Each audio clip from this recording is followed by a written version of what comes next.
કોઈ હોઈ શકે નહીં, દેવાયત ખબર પોતે જ છે।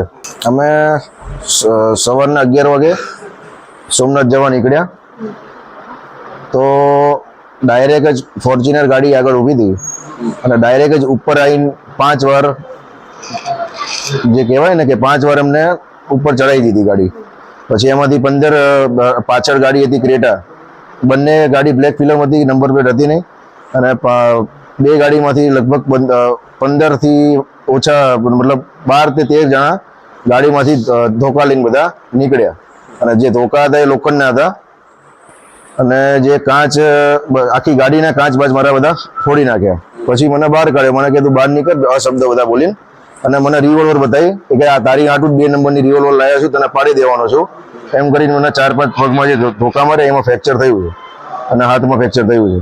કોઈ હોઈ શકે નહીં, દેવાયત ખબર પોતે જ છે।